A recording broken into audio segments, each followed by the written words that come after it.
Imagine stepping, say, 21 years into the future. What global asset do you see not just surviving, but really dominating, reshaping everything? Mm. From your own wealth to global strategy. What if there was this bold, almost unbelievable prediction about its destiny? Something that sounds a bit like science fiction, maybe, but is actually grounded in some really deep analysis. Right. Welcome to the deep dive. Today, we're not just dipping our toes in, we're plunging headfirst into a really captivating, audacious vision, Michael Saylor's Bitcoin prophecy. Yeah, it's definitely audacious. It is, and this isn't just a chat about digital currency. It's an in-depth look at how Saylor believes Bitcoin will fundamentally shape, well, the next 2 decades of our lives, our economies, global finance, the whole lot. It's a huge claim. It really is. Our journey today, it's meticulously crafted from a pretty compelling keynote Saylor gave at the BTC Prague event. We've diligently sifted through his, well, quite extensive presentation, pulled out the most potent insights, and we're ready to unpack them for you. Our mission today is crystal clear. We're here to dissect Saylor's big predictions, understand the why behind them, and really importantly, explore what this could practically mean for you, the listener, in actionable terms. Yeah, the practical side is key. Absolutely. Get ready for some genuine aha moments because we're about to explore a very specific recurring number that Saylor believes holds the absolute key to Bitcoin's entire story, past, present, and future. And that number? That number, as you might guess, is 21. Saylor sees it woven into Bitcoin's very essence, like a guiding star for its, well, he'd say inevitable path. It's quite poetic in a way. Okay, let's really unpack this. If you were to peer 21 years into the future, what exactly would you see in Saylor's vision? His answer is just unequivocally tied to that number, 21. It feels almost neat, doesn't it?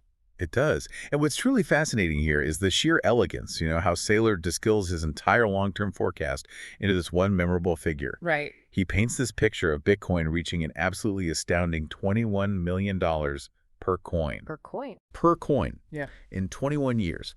And that figure, it precisely, almost magically, matches the fixed, unchangeable supply of 21 million Bitcoin that will ever exist. Okay, that is neat. Almost too neat. Well, he argues it's not just neatness. It's as if the universe, or at least the mathematics of the system, is conspiring to align these numbers. Yeah. It creates this sense of destiny rooted in scarcity and digital perception. But it's more than just poetry. It's based on, he argues, a deep understanding of energy, property rights, the nature of global capital. Okay. Saylor posits that as Bitcoin matures, it'll increasingly capture the monetary energy currently locked up in other assets. Think gold, real estate, even traditional bonds. Why? Because it offers superior properties, right? It's digital, it's global, it's permissionless, it's immutable. He believes this demonetization of other assets is what drives Bitcoin's price to those seemingly astronomical levels. So it's not just about the price and the fixed supply matching up nicely. How does he see the actual Bitcoin network growing, evolving over that same time? Because an asset's value, especially a network one, surely depends on the ecosystem. Absolutely. Uh-huh. And he anticipates the network growing at an incredibly robust 21% annualized rate over those 21 years. 21% annualized Yeah. for 21 years. Yeah. It's not static. It implies this continuous compounding expansion of Bitcoin's utility, its adoption, its overall influence as a global protocol, like a snowball rolling downhill, right? Yeah. It's gathering mass and momentum. Okay. And even Bitcoin's famous volatility, the thing that makes headlines and scares Yeah, investors. makes a wild swing. Exactly. He predicts even that will eventually settle around 21% annually. Now, that's still higher than traditional assets, sure, but it suggests a maturation. The swings become more predictable, maybe less extreme. So 21 is everywhere in this forecast. Price, supply, growth, even volatility. It's presented as the ultimate winning hand, a meticulously engineered future where 21 is this constant beacon, a symbol of its precision and, in his view, inevitable dominance. That's a truly ambitious long-term vision. But, to appreciate where we might be going, it helps to look back a bit. How does Bitcoin's current standing compare to where it was, say, just 11 months ago, July last year? Because that trajectory matters. It really does. And looking back to July 23, even then, Bitcoin was already crushing it. It had appreciated by a remarkable 55%. 55%, wow. Yeah, trouncing established indices like the NASDAQ, the S&P 500. In Saylor's typically blunt style, gold was a laggard, silver was lame, and bonds were just losers. He doesn't mince words. Not at all. Even back then, Bitcoin was already a trillion-dollar asset class, yet And this is key. It represented less than 0.1% of total global wealth, just hinting at that huge untapped potential. Right. Saylor's forecast then was already incredibly bullish. Yeah. He projected 29% annual growth to $13 million per Bitcoin. 13 million back then. Yep. Seeing it become 7% of global assets, a preeminent monetary asset worth over $280 trillion. His conviction was clear even before this latest surge. Okay, so what has happened since that forecast 11 months ago? Has it lived up to those already high expectations? Or surprised even him? What's truly extraordinary is the continued surge. It defied what many called the crypto winter, right? People dismissing it as a fad. Hmm. Despite that big dip to around $16,000 during that rough patch. Yeah, I remember that. Bitcoin hasn't just recovered, it's run even harder since July last year. It's up an additional 61%. 61% on top of the previous run. Exactly. And it's not just outperforming, it's leaving almost everything else in the dust. We're talking the Magnificent Seven tech stocks, the broader S&P, gold, real estate, bonds. It's incredible growth. Its average annual return over nearly 5 years is now 56%. That's more than double the S&P. And this sustained outperformance is critical, especially for companies. Here's why. Yeah. It's significantly beating the cost of equity. Now, in simple terms, that's the minimum return a company needs to generate to keep shareholders happy and attract investment. Right, makes sense. So if a typical company's cost of equity is, say, 13%, and Bitcoin is consistently returning 56%, well, it creates this powerful incentive for corporate treasuries. Ah, I see. So a CFO looking to boost value. Exactly. They'd logically consider holding an asset like Bitcoin to generate value far beyond their normal operations.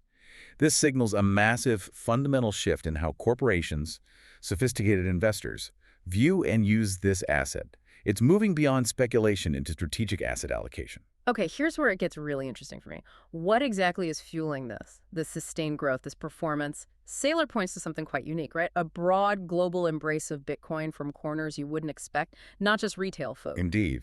This isn't just a niche thing anymore. It's evolving into a systemic shift. Saylor highlights a profound sea change in U.S. politics, an embrace few would have guessed a few years back. Politics? Really? How so? Well, the White House, he notes, has shown increasing openness. There's public talk about America becoming the Bitcoin superpower of the world, even establishing a strategic Bitcoin reserve. Wow, okay. A strategic reserve, like oil. Kind of implies that, doesn't it? Mm-hmm. Suggests recognizing Bitcoin not just financially, but as a strategic national resource. And we're seeing prominent pro-Bitcoin voices in government. J.D. Vance, RFK Jr., Tulsi Gabbard, David Sachs. Sachs has publicly stated Bitcoin is the one decentralized crypto network, and crucially, a digital commodity. So real political figures taking it seriously. And it's not just talk, it's translating into legislation on Capitol Hill. You've got the Clarity Act, the Genius Act, the Bitcoin Act moving through Congress, trying to provide regulatory certainty, foster innovation. Right. And it's not just D.C. States across the U.S., Texas, Wyoming, others are embracing Bitcoin legislation too, recognizing the economic potential, setting themselves up as hubs. So this isn't just an internal U.S. thing then. The global stage is also taking notice. Absolutely. It's a truly global acknowledgement. Saylor points out spokespeople for the U.K., Ireland, Pakistan, Bhutan, El Salvador, Russia, China, Hong Kong, nations across Europe. They're all acknowledging Bitcoin's growing importance. El Salvador obviously went big. Hugely, adopting it as legal tender. Yeah. Groundbreaking. But others are exploring it too for remittances, national reserves, tech innovation. It shows this widespread international buy-in, moving it from fringe asset to geostrategic consideration.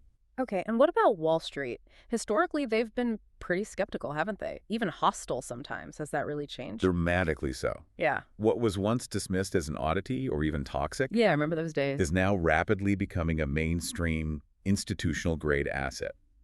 Saylor notes a staggering $150 billion in capital and 1.4 million Bitcoin flowing in from institutional players. $150 billion. That's serious money. It is. And you're seeing equity analysts at major investment banks regularly publishing research with positive price targets for Bitcoin. Right. That legitimizes it within traditional finance, makes it okay for their clients. Right, normalizes it. The shift is so profound that a Bank of America analyst, Saylor, points this out, equated Bitcoin to something as fundamental and world-changing as the light bulb. Wow. Or the Model T Ford, or the World Wide Web. That's quite an analogy. It is. Just as those inventions completely reshaped industries, society, daily life, Bitcoin is now viewed by many as having that same foundational impact, but on finance, property, energy. It really drives home the scale of this shift. It's not a novelty, it's seen as a force. That is a powerful way to frame it. And beyond the big financial institutions, are we seeing wider corporate adoption? I know MicroStrategy was the pioneer. Yes, the first big public company mover. But has that trend really spread? Absolutely. Beyond MicroStrategy, Saylor states over 100 public companies, including names like Trump Media, GameStop, are now racing to add Bitcoin to their treasuries. Why the race now? It comes back to that fundamental economic incentive we discussed.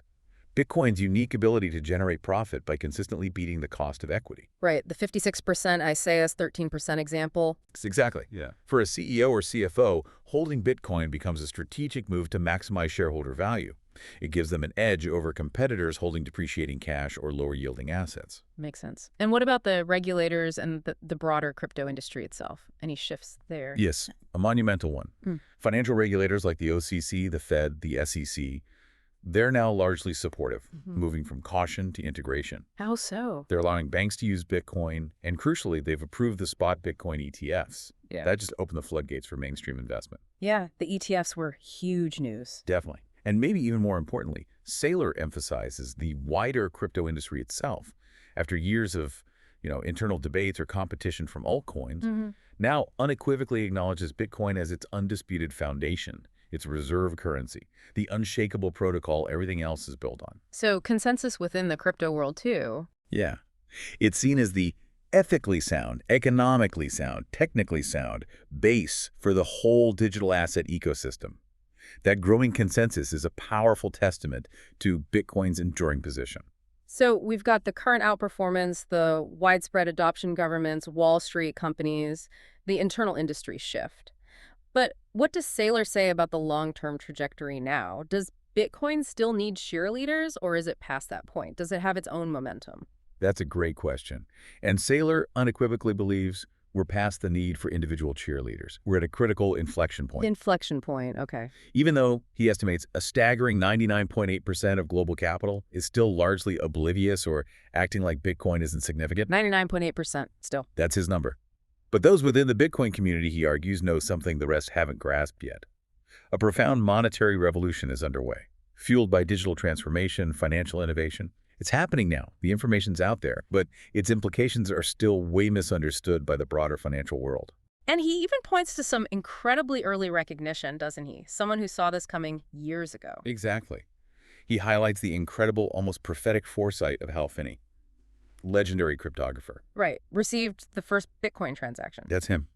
On January 10th, 2009, just days after the network launched, Finney estimated Bitcoin could eventually reach $10 million a coin. 10 million? Back in 2009, when it was worth nothing. Precisely. He grasped its fundamental potential right at the start.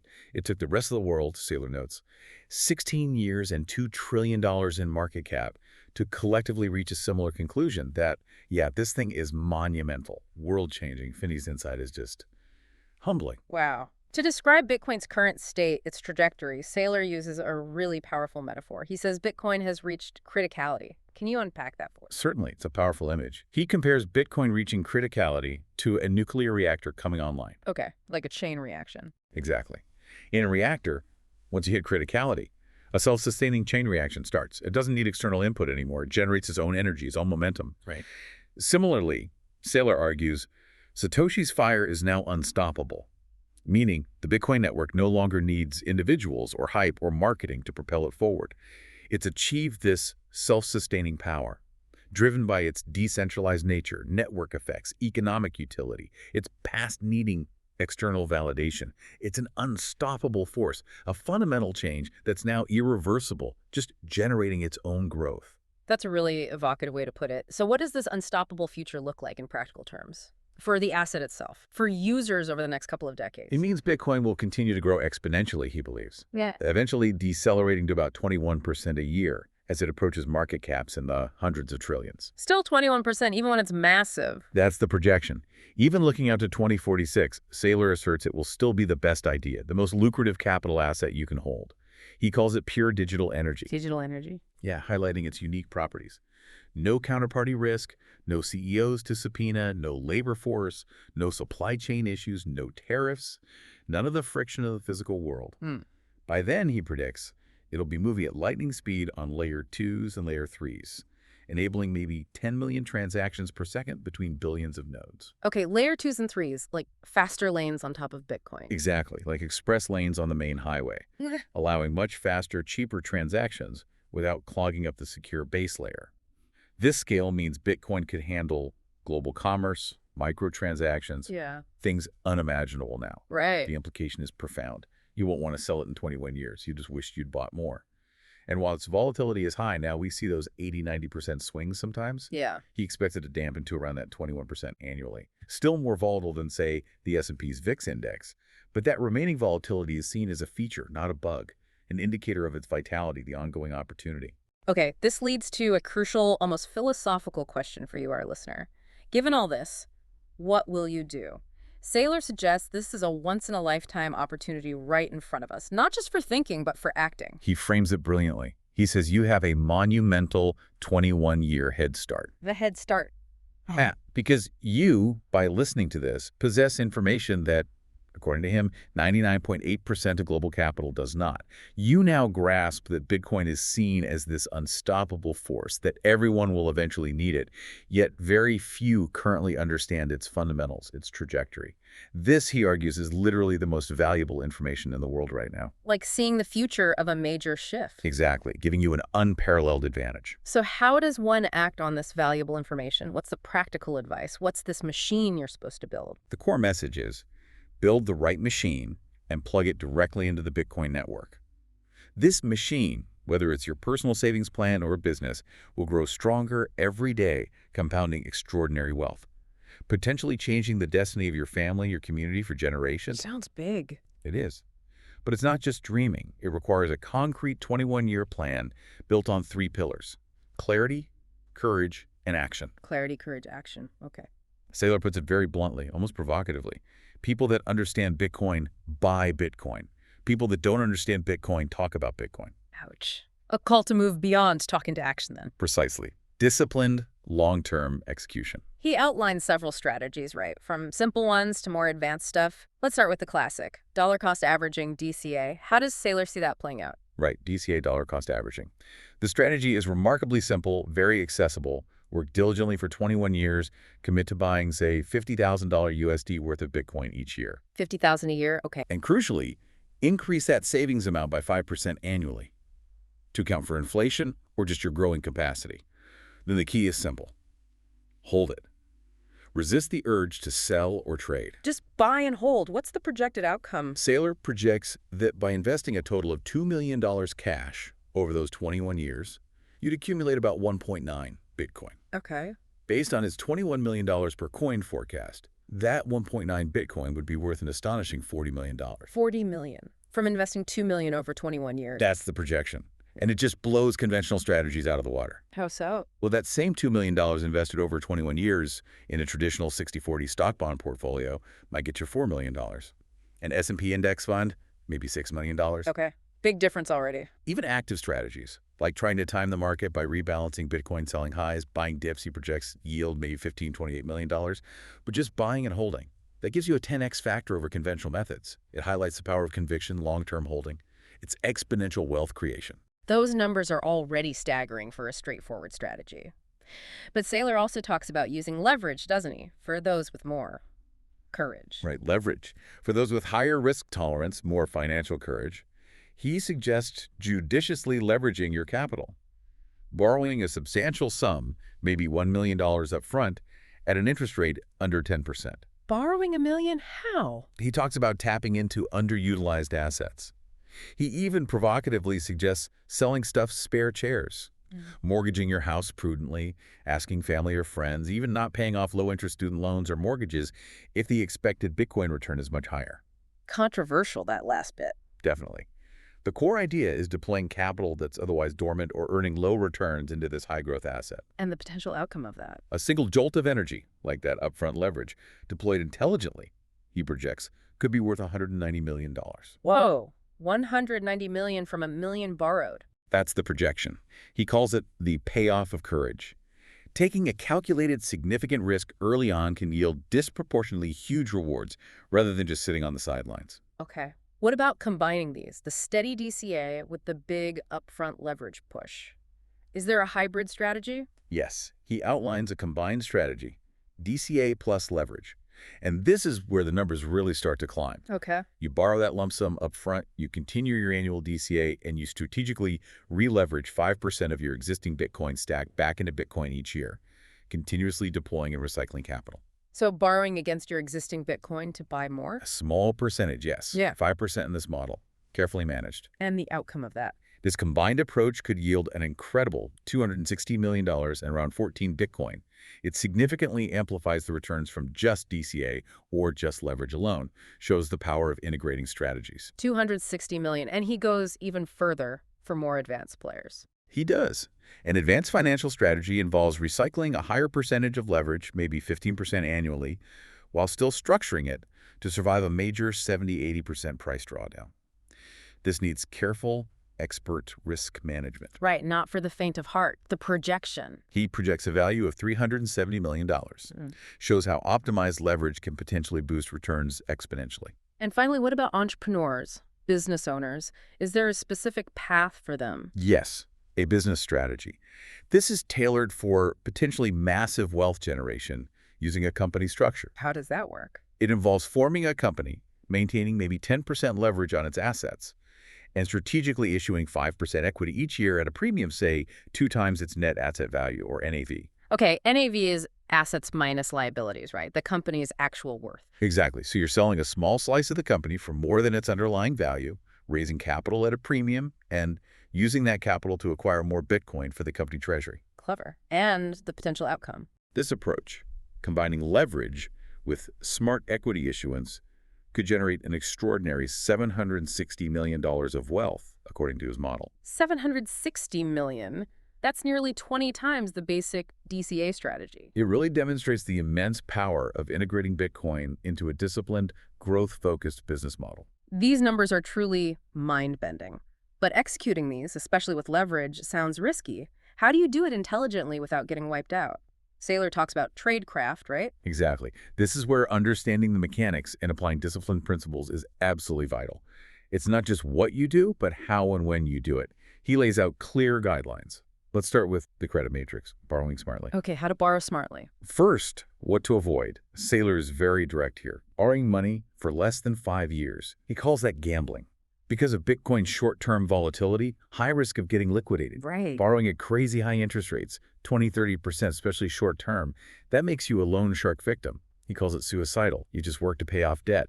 Okay, avoid short-term high-interest debt. Makes sense. Even expensive rates for long periods make you an indentured servant, a debt slave, working your life away. These are financial ruin zones. So what is the smart way? The goal: borrow money for 10 years or longer at an interest rate below 10%. Long duration, low cost. Precisely. The ultimate financial genius move, he says, is getting a 30-year loan at 3–4% interest. Like those who smartly mortgaged houses a couple of years ago at those rock-bottom rates to buy Bitcoin. Locking in cheap capital for decades. Exactly. It's a fundamental arbitrage. Swapping a very low cost of capital for an asset projected to return much, much more over the long haul. It's a calculated long-term play, not a short-term gamble. Okay, that makes perfect sense. Low cost, long duration for borrowing. What about businesses selling equity to buy Bitcoin? He has an equity matrix for that. Indeed. For businesses, the equity matrix, selling smartly. How to sell equity the right way. The absolute no-go line. Never, ever sell equity below 1 times net asset value. Why NAV? Because you're just giving away value. Exactly. You're actively diluting your existing shareholders, destroying value. Unacceptable. Got it. So what are the winning zones? Well, if you manage to sell, say, 90% of your company at 3x NAV, you've essentially cashed out. You're rich. It's a successful exit, though high dilution for you personally. Okay. Selling maybe 50–60% at 3–5x NAV, he calls you a racehorse. Still involved, built substantial wealth, company has capital to run. Selling only 20% at 7x NAV. Now you're a unicorn. Mm, People write books about you, magazine covers. Exceptional value created with low dilution. unicorn status. Nice. And the absolute pinnacle, the superstar or Pegasus level, selling less than 10% of your company at a huge 7-9x NAV. Wow. At that point, your strategies are brilliant. They'll teach courses about it. As a You've built immense value with minimal dilution, maximizing the long-term win for remaining shareholders. Okay, despite all this, the data, the strategies, the vision, that you still hear objections, right? Especially from traditional finance folks or newcomers. Saylor tackles the common no-coiner arguments. He does, head on, almost with a sense of frustration at the lack of understanding. What's the first big one? Objection 1. It's too late. Bitcoin's already run up so much. Yeah, you hear that a lot. His rebuttal is powerful. He compares Bitcoin not to a stock, but to foundational technologies. Like what? He says, look, it wasn't too late to use fire just because someone discovered it millennia ago. You wouldn't say it's too late for the wheel or explosives or guns Right. or too late for the English language or electricity or mobile phones or the internet just because someone else got there first. So view it as a technology to be mastered, not a stock to time. Exactly. His core point. Bitcoin is fundamentally a technology, a superior monetary network, a property rights system, not just a speculation. It's never too late to master technology, he stresses, and adds, it's never too late to do the right thing for your financial future. It shifts Bitcoin from a fleeting chance to an enduring, essential tool. Okay, that's a strong counter. What's the second big objection he tackles? Objection 2. It's a Ponzi scheme. Tulip bulbs seems too good to be true. This time it's different. You know, invoking those dangerous words in finance. Right. The classic skepticism. His rebuttal. He actually agrees that this time it's different can be dangerous in traditional finance, often signaling bubbles. However, he argues, it is fundamentally different when a true technology or paradigm shift occurs. How does he illustrate that? He uses historical examples where things truly were different. Fire, water, wind, transformative for early humans. Germs, profoundly different when Europeans arrived in the Americas, devastating populations with no immunity. Yeah. John D. Rockefeller, harnessing oil that was fundamentally different, reshaping global industry and power. Okay. Bitcoin, he asserts, is similarly different. A new form of digital energy, digital property, operating on entirely new principles, decentralization, scarcity, immutability. Those who say it's not different, he concludes, simply don't understand it. They're applying old frameworks to a new paradigm. It's not just marginal improvement, it's a foundational change. As we get near the end of this deep dive, Saylor leaves us with some incredibly potent final thoughts, right? A powerful call to action. He really does. He echoes an old saying from the American West, full of wisdom. The cowards never started. The weak died along the way. And he applies it directly to Bitcoin. How so? The cowards never started. This means if your money isn't in Bitcoin, if you're on the sidelines, paralyzed by fear or indecision, you haven't even begun the journey. You're watching this huge shift without participating. Oh, okay. And the second part? The weak died along the way. This refers to those who started but made bad strategic choices, like taking those high-interest short-term loans, getting liquidated in volatile periods. The journey isn't easy. He compares it to sailing the Atlantic in a wooden ship. Challenging, but doable with the right approach. Discipline, resilience. So it's not about being fearless, but strategic, disciplined, and brave enough to start and stay the course. And he thinks we can actively create the future. Precisely. Don't just watch or wait. You have the power to create the future for yourself, your family, by building your machine, harnessing Bitcoin's energy. It's an invitation to active participation, not passive observation. Right. Then he brings it all back to that central theme. 21 is the winning hand, using that powerful blackjack analogy. The blackjack hand, yeah. Imagine you're dealt a king and an ace, perfect blackjack, 21. You have the winning hand. The only way to lose, he declares, is not to play the game. If you could see 60 seconds into the future and knew you had blackjack coming, you'd bet big, right? Well, you have this 21-year head start, this knowledge of Bitcoin's potential trajectory. Play it. Bet on this future with conviction. And crucially, he talks about embracing the very thing that scares people, the volatility. He frames it positively. This is maybe one of his most profound points, a crucial perspective shift. He calls volatility Satoshi's gift to the faithful. A gift. The only reason you, the listener, have this opportunity to accumulate Bitcoin now, to build your machine, is because it's volatile. If its path was smooth, predictable, certain, and else there, people with way more money and power would have already priced you out. Your chance would be gone. So the chaos creates the opportunity for ordinary people. Exactly. He Yep. says, in chaos lies opportunity. It's not the bug, it's the feature. He encourages listeners to revel in it. See the swings as a necessary part of the process that allows regular folks to get in, build their legacy. It creates the entry points for the disciplined buyer. It's really about perspective then, isn't it? Focusing on the long game, ignoring the daily noise. Absolutely. He advises using that mental trick, like focusing on the horizon when you're seasick. Calm yourself. Ignore the daily noise, the sensationalist media, the distractions trying to pull you off course. What is the horizon then? The true horizon he points to is 21 years out. And on that horizon is the $21 million target. Don't let the short-term FUD, fear, uncertainty, doubt, make you make a mistake, abandon your plan. That noise, he says, dilutes your performance, distracts your attention, detracts from your quality of life. Focus must be unwavering on that distant destination. And finally, he wraps it all up with a powerful message about legacy, doesn't he? It's bigger than just personal wealth. Yes, he emphasizes the potential for an incredible, lasting legacy. Owning just 4.8 Bitcoin, he projects, could make you a centillionaire, 300 times wealthier than the average middle-class person in 21 years. Wow. And an even more astonishing 48 Bitcoin could make you a billionaire. This isn't just presented as fantasy. It's your chance to build a tangible legacy, not just for you, but for your family, your community, your way of life, and for the whole Bitcoin community that's been on this journey, fighting for this vision.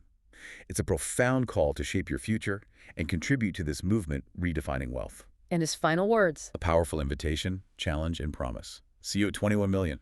Be there. What a deep dive. The clarity, the courage, the call to action, that's the core message Michael Saylor leaves us with.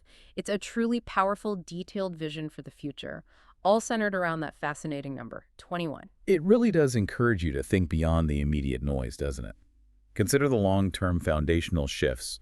It's about understanding the why behind the numbers and the potential for applying that knowledge. Indeed. This has been the deep dive, and we sincerely hope you found this exploration as fascinating and insightful as we did. If you've enjoyed this deep dive, please do remember to follow, like, and share us with anyone else who craves a clear, insightful shortcut to being well-informed in this, let's face it, pretty complex world. And for more amazing content and insights into the world of Bitcoin, make sure to follow What Bitcoin Taught Me on Twitter, X, Nostr, Bluesky, Threads, Instagram, Facebook, and LinkedIn. Quite the list. Thank you for joining us on this journey into the, well, potential future of wealth. We'll see you next time for another deep dive.